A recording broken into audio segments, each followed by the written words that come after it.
Hello everyone. इस video में हम कक्षा 6 विषय विज्ञान की कार्यपत्रक 15 करेंगे। तिथि है इसकी 27 अगस्त 2021 और इसका विषय है भोजन के घटक।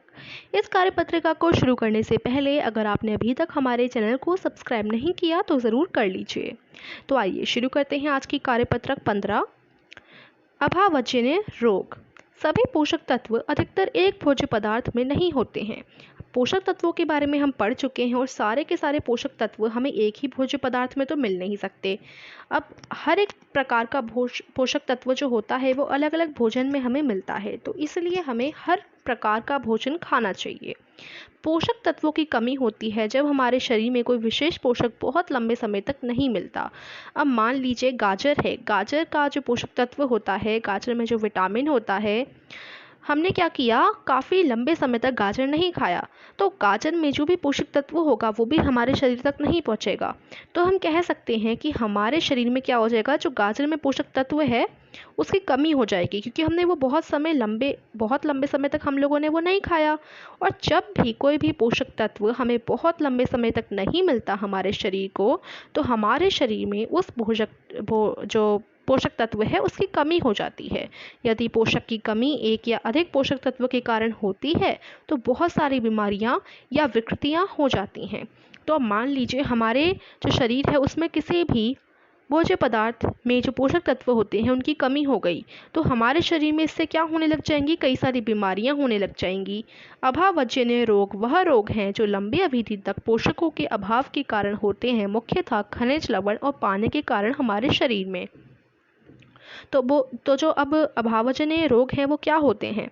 अभावजन्य रोग तब होते हैं जब हम किसी लंबे समय तक किसी पोषक तत्व को नहीं लें, यानी हमारे शरीर में किसी भी पोषक तत्व की कमी हो जाए तो हमें कई प्रकार के अभावजन्य रोग हो सकते हैं। अब इस देखिए नीचे आपको एक डायग्राम दे रखा है, इस डायग्राम के माध्यम से हम समझेंगे कि कौन से विटामिन और खनिज लवण की कमी से हमें कौन सा अभावजन्य रोग या फिर विकार हो सकता है। तो आइए देखते हैं। पहला है विटामिन ए। जब हम विटामिन ए नहीं ले रहे हैं या फिर हमारे शरीर में विटामिन ए की काफ़ी लंबे अवधि तक कमी हो चुकी है तो हमें वर्णाधता की जो है रोग हो सकता है, वर्णाधता का। विटामिन बी1 की कमी से क्या हो सकता है, बेरी नामक बीमारी हो सकती है। विटामिन सी की कमी से हमें स्कर्वी हो सकती है। स्कर्वी एक मसूड़ों की बीमारी है जिससे हमारे मसूड़ों में खून बहने लगता है। विटामिन डी की कमी से हमें रिकेट्स हो सकते हैं। और जो कैल्शियम है, कैल्शियम की कमी से हमें अस्थियां और दंत क्षय हो सकता है। आयोडीन की कमी से हमें घेंगा और लौह की कमी से अर्ककता हो सकता है। ठीक है, तो इस प्रकार से इस टेबल में लिखा गया है कि कौन से विटामिन, खनिज, लवण के कारण हमें कौन सा अभावजन्य रोग हो सकता है। तो ये जो टेबल है वो बहुत ज़्यादा इंपॉर्टेंट है, इसको ज़रूर अच्छी तरीके से आप याद कीजिएगा। अब आइए प्रश्नों की तरफ बढ़ते हैं। प्रश्न एक क्या है, उन विटामिन और खनिज लवणों का नाम लिखिए जिनकी कमी के कारण बीमारी या विकृतियों के लक्षण नज़र आते हैं। गले की ग्रंथि में सूजन, जो गले की ग्रंथि होती है, बीच की नली होती है, उसमें जब सूजन होने लग जाती है, किसके कारण होती है, वो आयोडीन के कारण होती है। देखिए आयोडीन के कारण कौन सी, घेंगा बीमारी होती है। घेंगा बीमारी में आपने देखा होगा कुछ लोग गले में पट्टी लगाते हैं। क्यों लगाते हैं, गले की ग्रंथि में सूजन होने के कारण उन्हें घेंगा बीमारी हो जाती है। ठीक है, तो आयोडीन की कमी से क्या हो जाती है, घेंगा बीमारी। हड्डियां कमज़ोर हो जाती हैं। हड्डियां कमज़ोर कौन सी, अगर हम किसकी कमी हो जाए हमारे शरीर में तो हमारी हड्डियां कमज़ोर हो जाएंगी, कैल्शियम और विटामिन डी। कैल्शियम और विटामिन डी की कमी से क्या हो सकता है, हड्डियां कमज़ोर हो सकती हैं।